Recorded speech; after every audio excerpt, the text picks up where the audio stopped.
Hello there, welcome to So Much Sewing. My name is Catherine and this is Sarah. Hello. We haven't seen Sarah for a while. Sarah has been in a bit of a sewing slump, I think it's fair to say. She's found it hard getting motivated. She's getting distracted by my husband who's playing silly buggers out on the back patio there. So yeah, Sarah, been in a bit of a slump, but I think she's over her slump now. Do you think that's fair to say? I do, yes. I was in a bit of a funk. But, yeah, no, I don't know what has been the issue, really. Remember earlier in the year, I was buying a whole lot of fabrics and that's patterns. right. That's right. So, you know, that was earlier in the year. And then I did my list to sort of try and keep me on track. Your make 8. Yeah. Which, so I did that list, and so to keep me on track. But then I just seemed to lose it somehow. So that's interesting. You gave yourself a list of the things that you should do, and instantly joy and inspiration and everything went out the window. I know. And I reckon that's what happens with that Make 9 business. I've never done Make 9. Oops, sorry, touched the microphone. I've never done the Make 9. But that's what it seems to me. People make the Make 9 plans, and often they'll only do 1 or 2 things off the Make 9. And I think making a list and making it structured is kind of the thief of joy and the thief of inspiration. Maybe it has been, but I am quite an orderly sort of person. Like, I like lists and, you know, I like order. But sewing's being creative, isn't it? It's what strikes you on any given day. Yeah. You might have a plan to make X, Y, Z, but you get into your sewing room and actually you spy a different piece of fabric and go, that's what I'm going to make today. That's what you feel like making. Actually, that is very true. Yeah. You know, I think you've hit the nail on the head there. I'm very wise. You are very wise. A wise sewist. Yeah, so, I mean, it has been an odd time for me. I have made some things on my list, which we have already talked about. You know, there was the Lou box dress and the Sunday cardigan and, the shirt jacket, you know, that I made for Ivan. Oh, that's right. So you have made quite a few. I have, yes. And so the next thing that sort of started me in my slump was the Metra blazer, the Love Notions Metra blazer. Yes, you were very excited to make that. Yeah, I was initially, but I was very worried about doing the collar on it because it did look quite fiddly, and I had watched Karina from Lifting Pins and Needles. She did a tutorial which was really helpful, which I did use. But yeah, I was just struggling to get the motivation to even start it because I think of the collar situation. Also, I didn't want to cut into I had some Ponte fabric, which is actually what I'm wearing now, which I'll come to in a minute. So I didn't want to cut into that. And so you very kindly gifted me some fabric, a blue fabric, which you said you wouldn't wear. A knit fabric, so I used that as a toile, and I was hoping, it'll be a wearable toile. So I went right through the whole process of making the Metra blazer, and it did turn out pretty good. It turned out great. I think it looks great, but the colour is not right. Well, no, I think the colour's fine for you, but you don't like the colour. No. And the colour, again, it's a nice colour, and it suits both of us, but I don't think either of us particularly like it. No, and when I put the jacket on, and I'm sure Catherine will put some pictures in, but when I put the jacket on, my husband said I looked like a 1980s real estate agent. So, which kind of put me off. Well, some of the things your husband says. No, I think it looks nice on you, and I don't see any problem with you wearing it at all. But if you're not comfortable with it, then you can't. And at the time when I put it on, the colour, and also it's a straight, it's a straight fitting, I don't know how to explain it. There's no shape at the bottom of the jacket, and you quite like a curved shape. So I thought, okay, well, I'll make up another blazer, but with a curved front on it. So I found the Ellie and Mac elevated blazer, and I made that up, which is what I've got on. Whoops, sorry, touched the microphone as well. Which I've got on today. but I don't really like the fit of it. I whether it's a size too big, I don't know. And again, Catherine, I'm sure will put pictures up. So I feel it's too big, and it doesn't sit nicely on my left-hand side at the bottom. It sort of bulges out a bit. I think it's whether it's something I've done or whether it's the pattern, I don't know. I did steam the heck out of it. Right, yeah. And that did improve it a little bit. Yeah. So, and then my daughter said, well, shoulder pads might be a good thing as well. She's very wise also. Yes. So she gets it from her auntie. Yes, I think she must have. Yeah, so shoulder pads I think might help the situation. So Sarah's just put some shoulder pads in, but I think it does help the line of the jacket. Anyway, I'll definitely have a fiddle around, I think, with the shoulder pads and just see if it does make a difference. I mean, I'll still wear the jacket. I've worn it to work already. But yes, I'm just deciding if I'll try and find another pattern again or whether I'll have another go making the Metra blazer. Oh, well, that was the other thing too. The Metra blazer really was not, much nicer finishing inside. All the collar and everything was enclosed. But see, I've got the Metra blazer here, and that's the inside of it. And so like the collar's all nicely enclosed. It's a really nice pattern. And then the front facings, they're all lovely and big. And I don't know, it's just, whereas this one that I'm wearing, I feel like I'm constantly having to adjust the lapels because I feel the front facings are a bit small, and then the neck facing is quite short. I think you can, I'll get rid of that shoulder pad, but I think you can just see small facing. So, yeah. And also looking at it on you, I feel like the Metra fits better in the bust. That looks to me like it's a little bit small, or there's not enough room in the bust for you.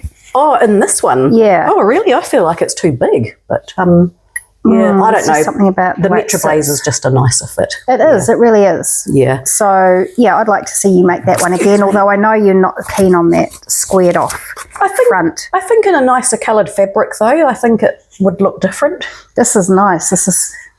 Yeah. I've got some of this as well, and I haven't made it up yet, but I'm really looking forward to it now, seeing it on Sarah. It's a great colour. Well, you were saying that you're going through a green phase in your last video, and I am too. I just really love greens. But anyway, so that was my blazer saga.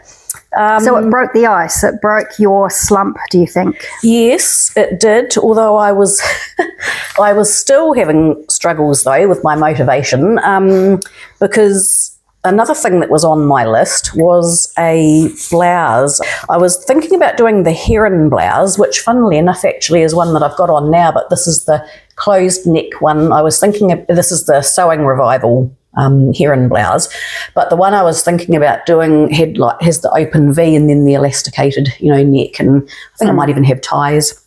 So I was thinking about doing that, or the sew over it pussy bow blouse, because I remember you had done, I think it was a trends pattern, and you'd sort of meshed a couple of the sew over it pussy bow and and so I liked the idea of that. So the fabric, I think I talked about it at the time, is the same fabric. You got a lovely navy blue, and I got this black silk. So nice. It is lovely. And anyway, so I was mulling over the blouse, and then the Pattern Emporium Lyrical shirt came out, and I just love that shirt. Oh, excuse me. Such a pretty shirt. So I thought, I'm going to make that out of this. But again, I sort of just struggling to even get it cut out. And then when I did start cutting it out, this is the sheerest fabric I've ever sewn with.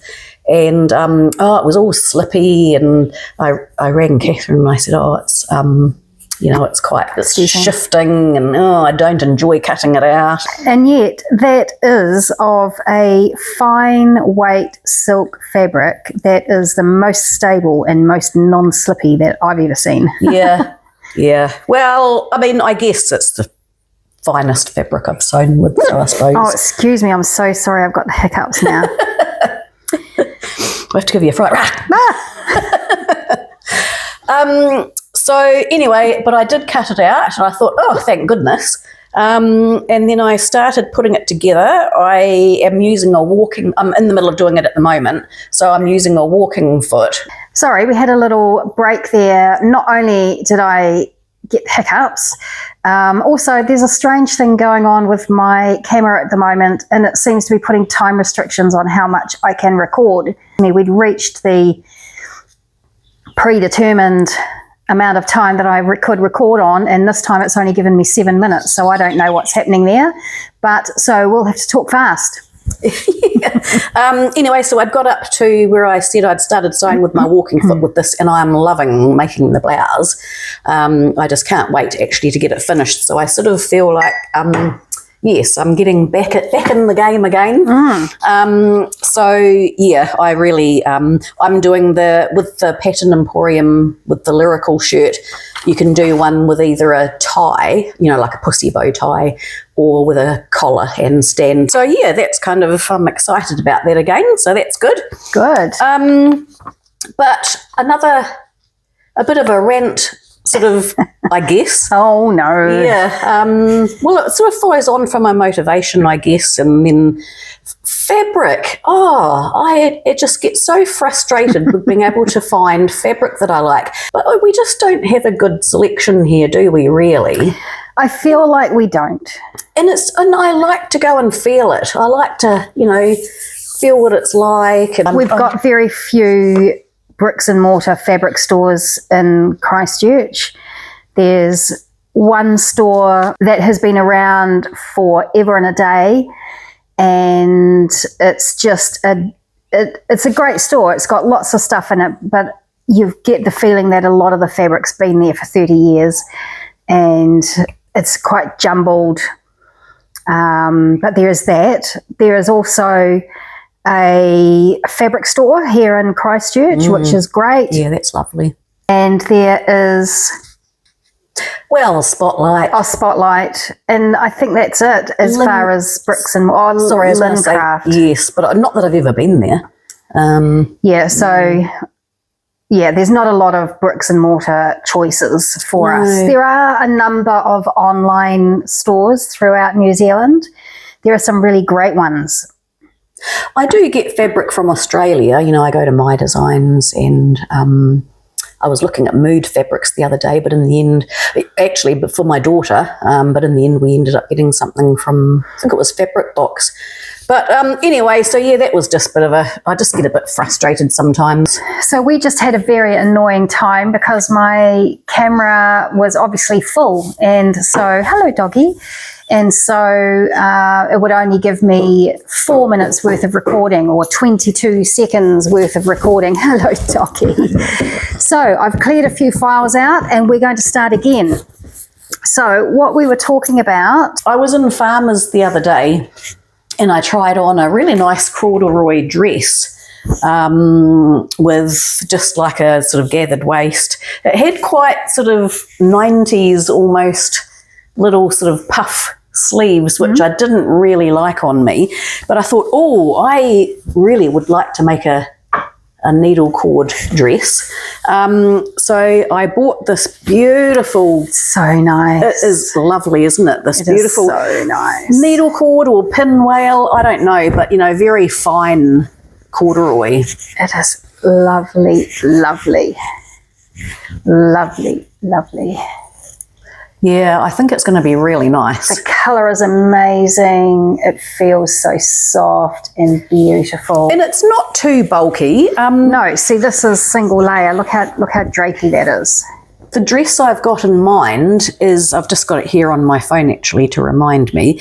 It's the Frida dress, the Sew Girl patterns, is it? Right, yes. So the Sew Girl, I made her cocoon dress a while ago. Yeah. Yeah. Yep. So she's got the Frida dress I just love it. It's got like an open neck with like a couple of ties and then quite nice sort of 3/4 sleeves, then a couple of tiers. You can make it sort of like a maxi quite long or sort of mid-calf or whatever.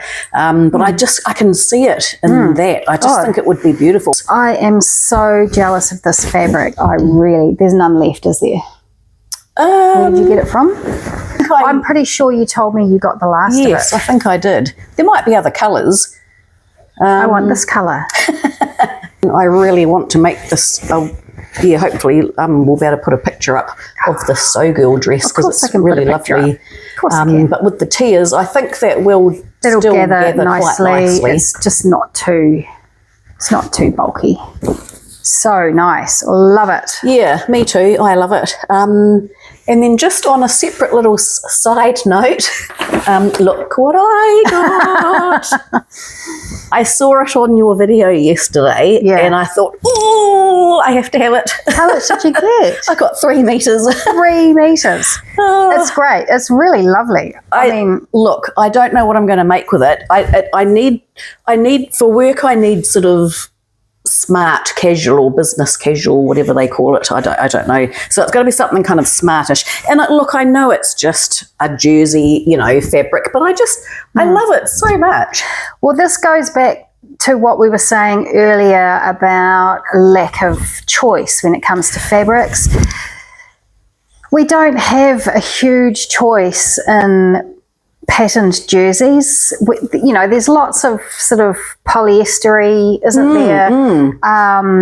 But in natural fibres, we don't get a lot of choice. We don't. In our natural fibre jerseys. And so that's what I thought when I saw Catherine's video and I saw it. I thought, well, I'm just going to get it because it's not often that I can find things that I do really like, and I do really love this. Yeah. Oh, look at it. No, it's great. We'll have to come up with a dress or something. A dress, I think, maybe. Yeah, I don't know. It's quite thin, or a great duster cardi thing. That would look great. Well, that would be nice. Yeah, well, I mean, I've got 3 meters. Dress, I don't know. I'm a bit funny about dresses because I don't like them too thin. Like, this is quite a thin jersey. Either a duster or some sort of top, maybe, to wear with jeans, black jeans. I'm allowed to wear black jeans to work. Or, I mean, this wouldn't be for workwear, but you could make a pair of joggery pants. What were those pants you made? Oh, yeah, the pattern Emporium. You? It's called... I can't remember. Neither can I. Anyway, the joggery pants. The joggery pants. Yeah, that's really annoying, isn't it? I can't remember the name of it. But yes, I did make those. Yes, actually, but I do need sort of a slightly smarter stuff for work. So you can't get any smarter for work than green animal print. Well, I know it is a bit weird, but I think if it is in a nice, a smartish sort of garment, I think it'll be nice. Does it go with your green corduroy? It kind of goes with my jacket. Anyway, very exciting. So that's me and all my bits. All right. Well, I suppose that's us then. Let us know what you're getting up to in your neck of the woods, in your sewing room. We're always interested to know this. I know Sarah reads all the comments and everything as well. She likes to keep up to date with what everybody's up to. So keep us informed, keep us posted, and we'll look forward to seeing you next week. Bye for now. Bye.